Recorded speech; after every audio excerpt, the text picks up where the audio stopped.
Hello everyone, good evening, नमस्कार सभी प्यारे साथियों को। मैं उमेश पाल एक बार फिर से आप सभी का आपके अपने परिवार टीचर्स वर्ड में स्वागत करता हूं। आशा है कि आप सभी स्वस्थ और मस्त होंगे। राधा रानी की कृपा सभी विद्यार्थियों पर बनी होगी। बेटा, आज हम लोग कुछ नई बात करने वाले हैं। आज हम लोग ये जानने वाले हैं कि सीटेट को पहले प्रयास में कैसे निकाला जाए।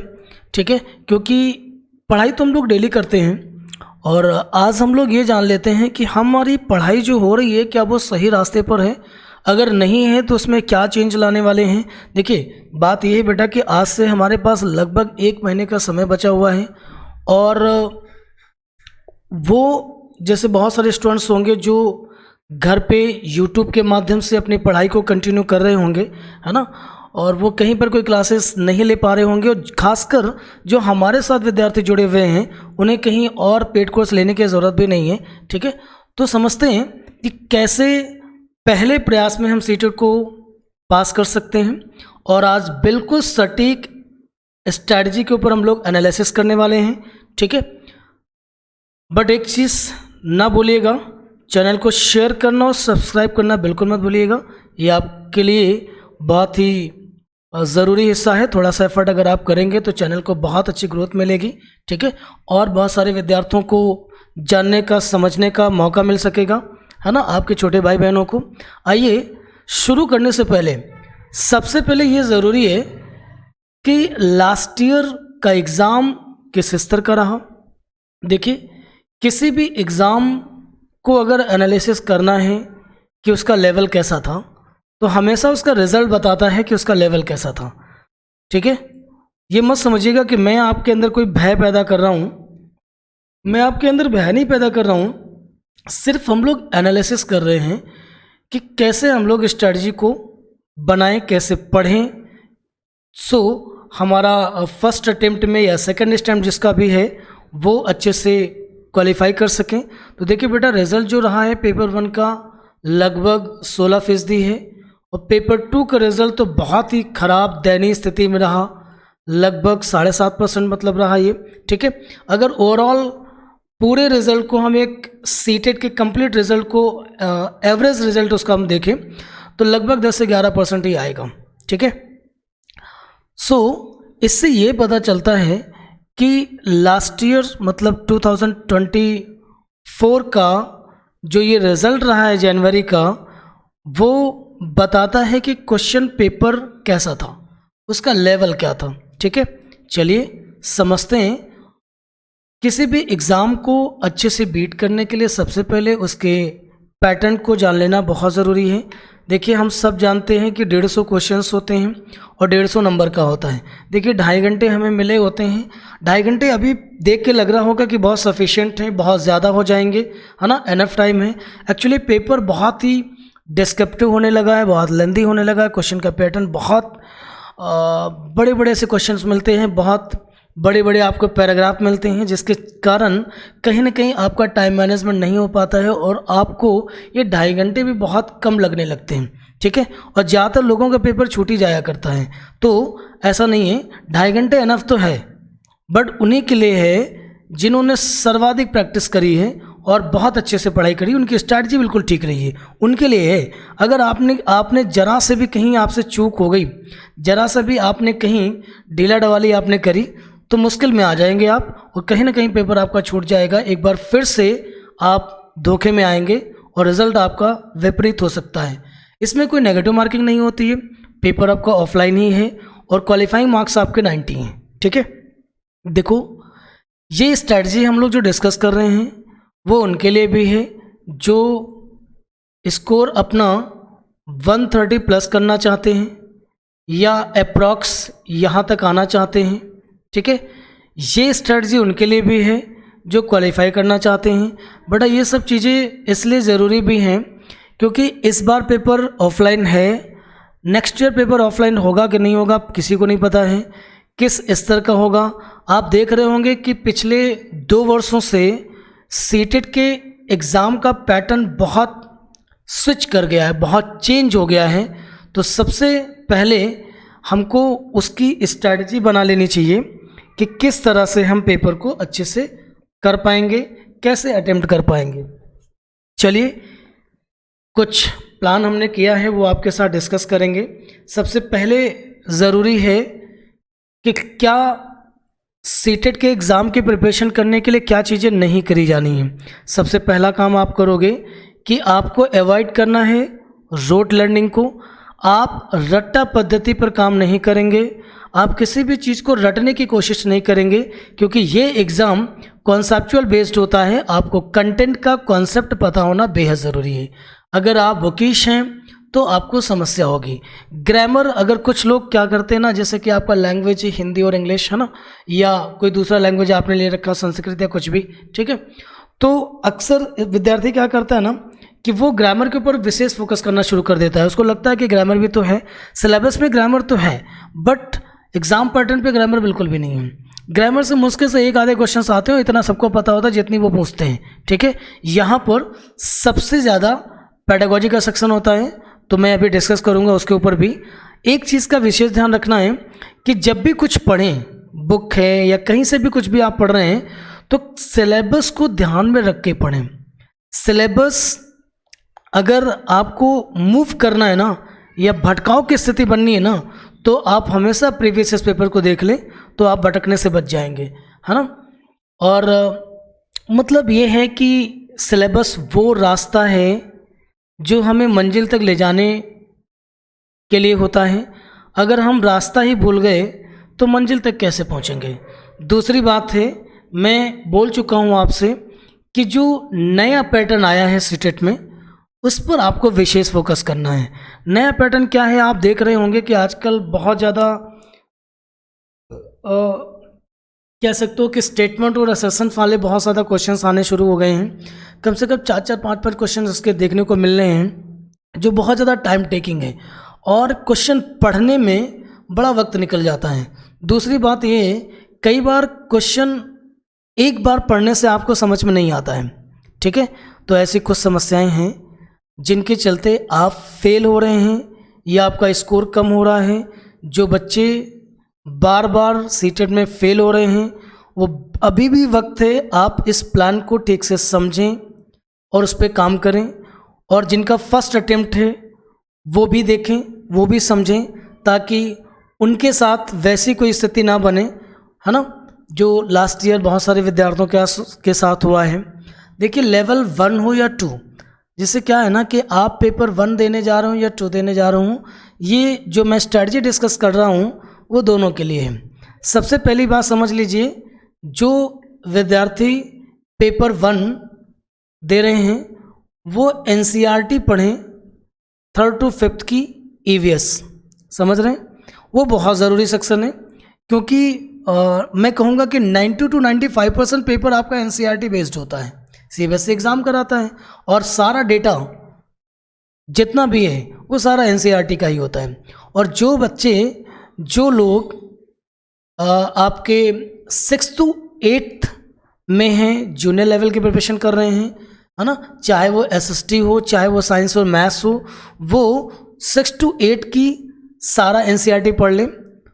एनसीईआरटी में पेडागोजी भी देखने को मिल जाएगी। जब आप पीछे से एक्सरसाइज करोगे तो बहुत सारी जो एक्सरसाइज हैं वो पेडागोजिकल बेस्ड हैं, तो आपका इनकी जैसे साइंस और मैथ्स के पेडागोजी है ना, वो वहीं से निकल के आ जाएगी। साथ में सीटी तो हम कर ही रहे हैं, पेडागोजी तो हम डिस्कस कर ही रहे हैं, तो वो पेडागोजी आपके बाकी सारे सेक्शन में भी काम आएगी, ठीक है। सबसे ज़रूरी पार्ट है आपका इस पेपर के लिए प्रीवियस क्वेश्चंस। अगर किसी को सिर्फ क्वालिफाई करना है, ठीक है, या सिर्फ पास होना है और 90 नंबर से ज़्यादा वो लाने की स्थिति में नहीं है, या समय कम दे पा रहे हैं, या नहीं पढ़ाई कर पा रहे हैं, या एनसीईआरटी बाकी चीज़ें पढ़ने में उनको बहुत वक्त दिख रहा है, वैसे ज़्यादा अभी टाइम है आपके पास, आप कर सकते हो, बट अगर ऐसा कुछ है और 90 नंबर लाना ही चाहते हो, आप सिर्फ क्वालिफाई करना चाहते हो, तो बेटा कुछ मत करो, प्रीवियस पेपर्स लगा दो। और प्रीवियस पेपर बहुत ज़्यादा पीछे मत जाना, क्योंकि पुराने पैटर्न के हिसाब से आगे का एग्ज़ाम आपका होना नहीं है, ठीक है। आप मैक्सिमम 4 से 5 साल आप ऐसा कीजिए कि 2020 से 2024 तक 4 साल के सारे प्रीवियस पेपर लगा लीजिए ओरिजिनल फॉर्म में, क्लियर। एक चीज़ का और, आप पेपर 1 की प्रिपरेशन कर रहे हो या पेपर 2 की प्रिपरेशन कर रहे हो, प्रीवियस कीजिएगा तो दोनों की कीजिएगा। मत सोचिएगा कि मुझे मेरा तो पेपर 1 है तो मुझे जूनियर से कोई लेना देना नहीं है। भैया जो पेडागोजी होता है ना, वो पूछ के नहीं आएगा, वो दोनों में आ सकता है। और ये कहना भी ठीक नहीं होगा कि लेवल 1 में जो पेडागोजी पूछी गई है वो लेवल 2 में नहीं आएगी, या लेवल 2 में जो आया हुआ है वो लेवल 1 में नहीं आएगी। कई बार ऐसे देखने को मिला है कि पेपर 1 की पेडागोजी टफ हो गई है और पेपर 2 की ईजी रही है। ठीक है, तो ऐसा बिल्कुल भी नहीं करेंगे। आप चाहते हैं कि प्रीवियस क्वेश्चंस के थ्रू आप स्कोर कर पाएँ, क्वालिफाई कर सकें अपने एग्ज़ाम को, इसलिए आप पिछले 4 सालों के एग्ज़ाम जो भी हुए हैं उनको आप डिस्कस कर लीजिए, एनालिसिस कर लीजिए। और मैं तो करा ही रहा हूँ, आप मेरे साथ बने रहेंगे, जुड़े रहेंगे तो ये सारी चीज़ें आपको देखने को मिल जाएंगी। अच्छा, एक चीज़ और है, लैंग्वेज हमें यहाँ पे 2 चूज़ करनी पड़ती हैं। ठीक है, हिंदी या इंग्लिश, और दोनों में मिला के 4 प्लेसेस कम से कम होते हैं आपके। ठीक है, 2 हिंदी में होंगे, 2 इंग्लिश में होंगे। 15 नंबर का कॉम्प्रिहेंशन सेक्शन हो जाता है और 15 नंबर की आपकी पेडागोजी हो जाती है ना। तो अगर आप कॉम्प्रिहेंशन और पेडागोजी को ठीक से कर लेंगे तो 16 मार्क्स का तो यही हो गया। ठीक है, 30 नंबर आपका CDP जा रहा है, 90 मार्क्स में आप ऐसे ही पास कर रहे हो, बाकी के 2 सब्जेक्ट अभी भी आपसे छूटे हुए हैं। तो क्वालिफाई करना बहुत टफ टास्क नहीं होगा अगर आप सही स्ट्रैटेजी पर, सही ट्रैक पे काम करेंगे। इतना ज़्यादा परेशान नहीं होना है। और सबसे ज़्यादा इंपॉर्टेंट मैं बार बार बोल रहा हूँ कि रीड एज पर सिलेबस, जो कुछ भी पढ़ें वो सिलेबस के अकॉर्डिंग पढ़ें। अगर आपको लगता है या आप सिलेबस को ठीक से एनालिसिस नहीं कर पा रहे हो तो सिर्फ आपको 2 काम करने हैं। आप किसी बुक से या कहीं से या ओरिजिनल फॉर्म में आप प्रीवियस क्वेश्चंस कर लीजिएगा, सिलेबस से बाहर बिल्कुल नहीं जाएंगे आप। दूसरी बात है, आप हमारे साथ रहेंगे तब भी आपको सिलेबस की चिंता करने की कोई ज़रूरत नहीं पड़ेगी। एक बड़ी महत्वपूर्ण बात है यहाँ पर, है ना, जो आपको करनी है, आप प्रैक्टिस के लिए टाइम दीजिए। ठीक है, ये वैसा पेपर नहीं है कि आपने थोड़ा बहुत पढ़ लिया और आपका काम हो जाना है। ठीक है, आपने ध्यान दिया हो, जो लोग लास्ट टाइम पर पेपर को दे चुके हैं और वो उनका क्वालिफाई नहीं हो पाया था, उन्होंने महसूस किया होगा एग्ज़ाम सेंटर में कि उनके पास वक्त नहीं बचा, वो कॉम्प्रिहेंशन नहीं पढ़ पाए, कोई इंग्लिश नहीं कर पाया, कोई हिंदी नहीं कर पाया, किसी ने बाद में बबल्स ऐसे ही फिल कर दिए। प्रॉब्लम सिर्फ ये रही भैया कि आपकी प्रैक्टिस बहुत कम थी। अगर आप चाहते हो कि पहली बार में क्वेश्चन पढ़ के मुझे समझ में आ जाए, अगर आप चाहते हो कि मेरा टाइम बचे, चाहते हो कि टाइम पूरे पेपर पे आप बराबर से दे पाएँ, इसके लिए कोई रणनीति की ज़्यादा ज़रूरत नहीं है। आप सिर्फ और सिर्फ हमारे साथ अभ्यास में जुट जाइए, एनालिसिस में जुट जाइए। आपको क्वेश्चन देख के समझ में आ जाएगा कि उसका उत्तर क्या होगा। ठीक है, प्रैक्टिस करनी है। और अगर आप घर पे पढ़ाई कर रहे हो, सेल्फ स्टडी पे हो, यूट्यूब से ऐसे ही इधर उधर से आपको पढ़ना है, तब भी आप ध्यान रखिए कि आपको सबसे ज़्यादा किस पर फोकस करना है, प्रैक्टिस पर। अब आपको कंटेंट पढ़ने का वक्त नहीं रह गया है। ठीक है, आइए आगे समझते हैं। एक भारी समस्या होती है कि जब आपका पेपर आप देने जाते हो तो सब्जेक्ट्स को लेकर के बड़ा इशूज़ है। जैसे आप पेपर 2 दे रहे हैं, देखिए पेपर 1 तो बताना ही नहीं है, वो तो सबको पता है कि आपको CDP मिलेगा, हिंदी मिलेगा, इंग्लिश मिलेगा, लैंग्वेज में से मतलब जो कुछ भी आपने चूज़ कर रखा होगा वो होगा, EVS होगा, मैथ्स होगा, वो सबके लिए कंपलसरी सेम पेपर होना है। पेपर 2 में थोड़ा सा स्विच करता है, जो आर्ट स्ट्रीम के स्टूडेंट हैं उनको सोशल साइंस आना है, वो भी कितने क्वेश्चंस होंगे यहाँ पे 60। ओके, और साइंस और मैथ्स में भी कितने आएंगे 60 होंगे। क्लियर है ना। अब एक चीज़ और समझिएगा, सोशल साइंस या फिर साइंस और मैथ्स ये टोटल NCERT बेस्ड होगा। अगर आप रीडिंग कैपेबिलिटी आपके अंदर है तो 6 to 8 का साइंस और मैथ्स या फिर SST जो भी आपका है वो आप रीडिंग कर लें, पढ़ लें NCERT बुक्स। चाहे तो आप फ़ोन में डाउनलोड कर लीजिए, चाहे तो आप मार्केट से 50-60 रुपए का बुक आता है वो आप परचेज़ कर लीजिए, घर में उसकी रीडिंग कर लीजिए। ठीक है, आपके लिए दोनों पार्ट आसान हो जाएंगे जिसका जो भी होगा। और दूसरी बात ये है, जैसे साइंस में 30 नंबर होंगे, 30 क्वेश्चन आएंगे, तो उसमें से 15 क्वेश्चन की पेडागोजी ही है। मैथ्स में भी सेम थिंग है, अगर आप मैथ्स का जो होता, मैथ्स जान तो इसमें बहुत वैसा नहीं आता, मैथ्स जैसी कोई बात नहीं होती, एलिमेंट्री मैथ्स होता है। अगर आपको बेसिक कॉन्सेप्ट मैथ्स के पता हैं तो कैलकुलेशन का पार्ट जितना भी है वो आपसे हो जाएगा। आपको मेन फोकस करना होगा पेडागोजी पे, ठीक है। और सेम थिंग आपकी सोशल स्टडी पे लागू होती है, तो यहाँ पे कोई कन्फ्यूजन आपको नहीं रहना चाहिए, है ना।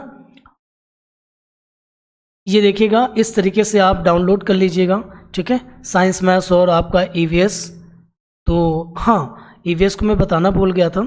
क्या है ना कि जैसे कि लेवल 1 जो लोग देंगे उनमें ईवीएस आएगा, और वो कम से कम, वैसे तो उनको फर्स्ट टू फिफ्थ ईवीएस देख लेनी चाहिए, बट थर्ड टू फिफ्थ देख लें।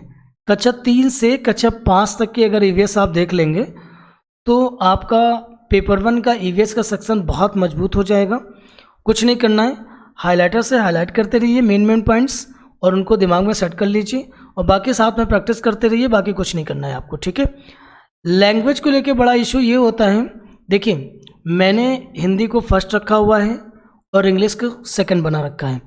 आपका जो भी है आपको उसके हिसाब से समझना है। थोड़ा सा मुझे ये बताना था कि अक्सर स्टूडेंट से एक गलती होती है कि उसने एडमिट कार्ड में या एप्लीकेशन के टाइम पर हिंदी को फर्स्ट लैंग्वेज चूज़ किया था, इंग्लिश को सेकंड किया था, लेकिन जब पेपर देने गया तो हिंदी को सेकंड कर गया, वो इंग्लिश को फर्स्ट कर गया, या इंग्लिश को भी सेकंड कर गया। इस गलती से आपको बचना है। अगर आपने हिंदी फर्स्ट ली है तो बुकलेट में हिंदी फर्स्ट और सेकंड दोनों लगी होंगी। ऊपर टाइटल में देखिएगा, हिंदी फर्स्ट वाले क्वेश्चन ही आप अटेम्प्ट करेंगे जो 91 से शुरू होते हैं। वैसे मैं इन चीज़ों को आपको बाद में क्लियर करूँगा, फिलहाल अभी से मैं बता दे रहा हूँ। और सेम थिंग आपको इंग्लिश के साथ करनी है, या आपकी लैंग्वेज संस्कृत आपने ले रखी है तो उसके साथ भी सेम करना है। जो लैंग्वेज आपने चूज़ करी है वही आपको करनी है, और उसी के लिए आपको ओमार फिल करनी है, ठीक है। इतनी अवेयरनेस आपके अंदर होनी चाहिए, नहीं तो कई बार गलतियां क्या हो जाती हैं कि हिंदी सेकंड कर दी, ओमार में फर्स्ट फिल कर दी, या ओमार में भी सेकंड फिल कर दी, तो उसका कोई मार्क्स आपको मिलता नहीं, वहीं से आप फेल होते हैं। तो छोटी छोटी बहुत ज़रूरी चीज़ें हैं जो हमने आपके साथ शेयर करी हैं, डिस्कस करी हैं।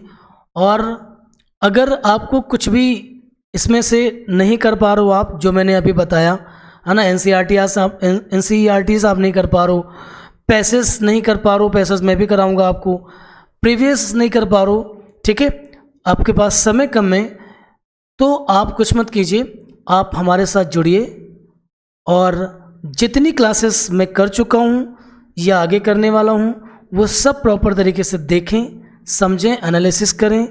कहीं कोई इश्यूज़ हैं कमेंट बॉक्स में आकर के मुझे बोलिएगा, मैं आपकी प्रॉब्लम को रिजॉल्व करने की कोशिश करूँगा। आज की क्लास बेटा यहीं पर वाइंड अप करूँगा। Thank you so much.